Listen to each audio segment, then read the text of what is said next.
Welcome to today's video on linear functions and slope. Continuing our talk about functions, we're going to focus on linear functions. The slope of a line, remember, basically it compares vertical change to horizontal change, or the change in y over the change in x. Remember, if you have 2 points on a line, x1, y1, and x2, y2, that the slope is equal to rise over run, or y2 minus y1 over x2 minus x1. So looking at this example here, let's this be your x1, y1, x2, y2. So you're going to go y2 minus y1, so negative 2 minus 4, over x2 minus x1, so negative 4 minus negative 3. Negative 2 minus 4 is negative 6. Negative 4 minus a negative 3, which means plus 3, is negative 1. Now remember, when you're doing slope, reduce your fractions.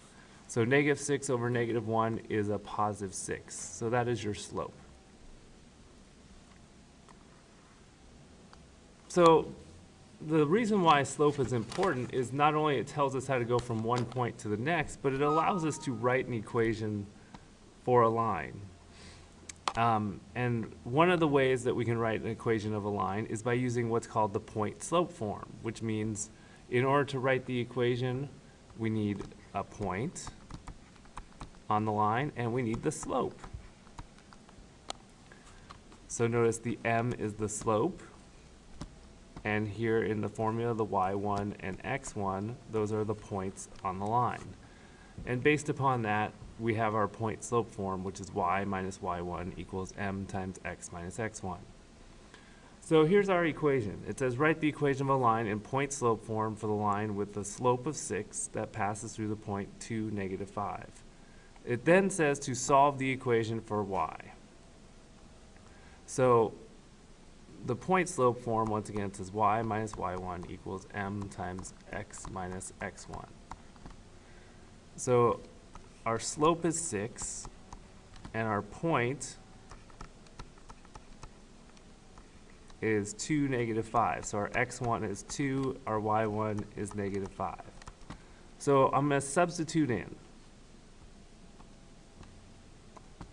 So I get y minus a negative 5 equals 6 times x minus 2. Well, minus a negative is a positive. And then when you distribute, 6x minus 12. And the reason we distribute once we substitute it in is because it asks us to solve for y. So when I subtract 5 from both sides, I get y equals 6x minus 17. And that right there is the answer to the question, because it asks us to solve it for y. So go ahead and try the next one on your own and see if you can't do that. Now in something like this, notice they don't give us the slope. So the first thing we want to do is find the slope. So to find the slope, this will be x1, y1. And you have x2, y2. Don't forget, notice there's a negative right there. So to find the slope, I'm going to go y2 minus y1 over x2, which is negative 1, minus negative 2, x1. So negative 6 plus 1 is negative 5. Negative 1 plus 2 is 1. So negative 5 over 1 is negative 5. Second, I'm going to substitute the point and the slope into the point-slope form.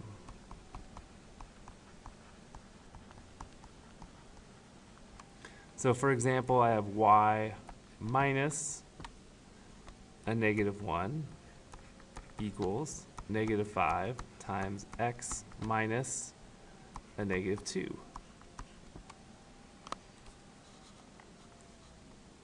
So notice y minus a negative 1 makes it y plus 1, and x minus a negative 2 makes it x plus 2. Then when I distribute, I get negative 5x minus 10 when I distribute the negative 5. And then moving it over, subtract 1, and I get y equals negative 5x minus 11. Now this form here, where I have y equals mx plus b, is what is called the slope-intercept form of the equation of a line, where m is the slope and b is the y-intercept. Because if I were to graph the equation here, the y-intercept would be your b. So for example, if it asked me to graph f of x equals 3/5 x plus 1, it should be fairly simple because I know this is my y-intercept and I know 3/5 is the slope. So I start out and I basically put a point at the y-intercept, which is 1. And then the slope 3/5, remember it's rise over run, or it tells you up 3 and to the right 5. So I go up 3, to the right 5, 1, 2, 3, 4, 5, put my next point, and then I can draw my line.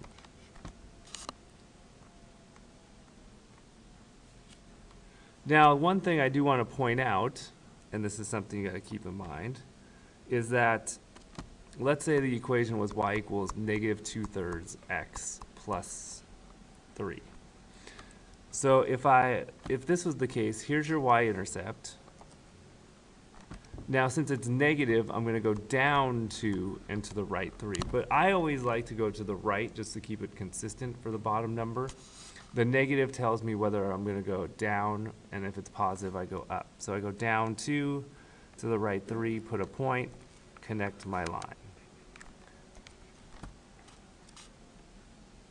All right, equations of horizontal and vertical lines.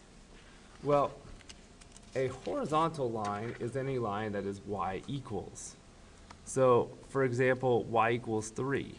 Because basically, no matter what number I put in for x, like if I put in 1, 2, 3, the answer is 3. So 1, 3, 3. 2, 3, 3. So basically, when it's y equals 3, I have a horizontal line. And that's what this bottom thing says. Now, keep in mind, the slope of a horizontal line, so like if I did 1, 3, and 2, 3, and I found the slope, remember 3 minus 3 over 2 minus 1, so it'd be 0 over 1, which is 0. So the slope of a horizontal line is 0. And this is called the constant function because it's a straight line. It is constant. A vertical line, however,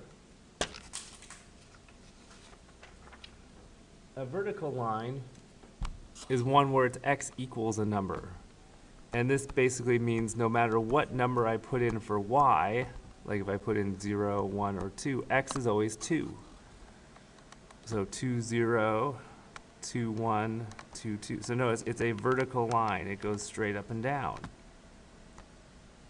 Now the slope here, if I do rise over run, so 2, 0, and 2, 1, so 1 minus 0 over 2 minus 2, so it's 1 over 0. And remember, anytime 0 is on the bottom, it is, you guessed it, undefined. So the slope of a vertical line is undefined.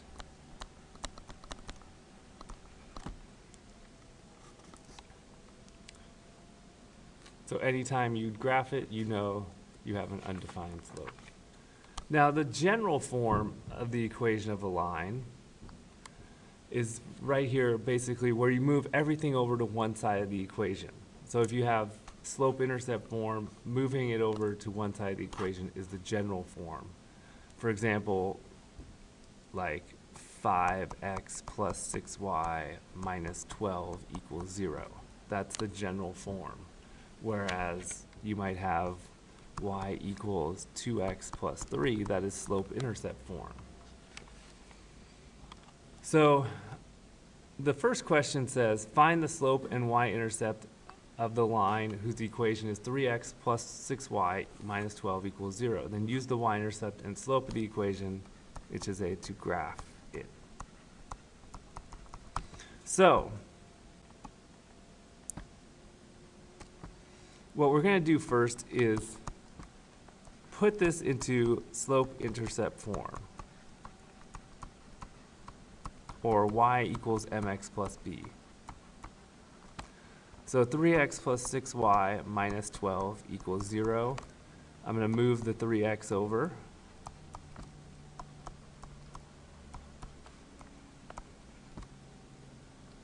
And I'm going to add 12. So I get negative 3x plus 12 here. Then I'm going to divide by 6 each term. So I get y equals negative 1/2. Make sure you reduce the fraction, plus 2. So that is the same equation, just in slope-intercept form. Notice the slope is negative 1/2. The y-intercept is 2. So basically I go up 2, and then the slope is negative 1, so down 1 to the right 2, and I put a point. And if I want to do another one, down 1 to the right 2, just to get another point, and I graph it. There I go.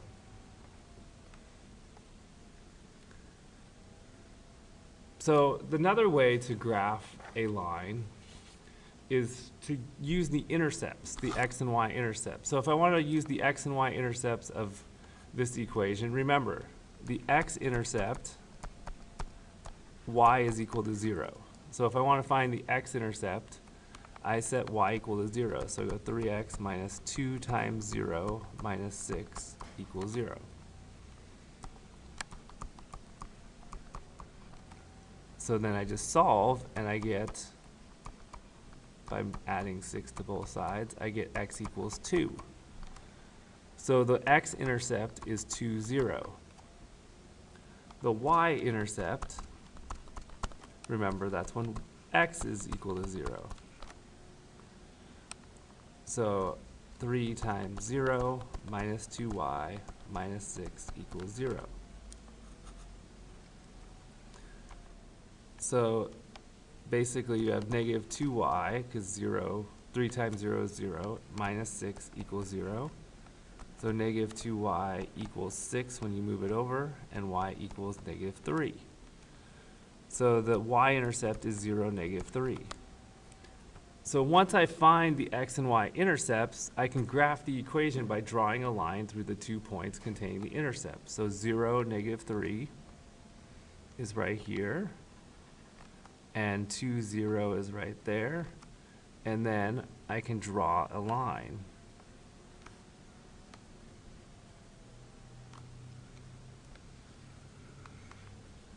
Like so. All right, the last thing is just a reminder, there's certain forms, equations of a line. For example, the point-slope form, remember that's y equals mx plus b.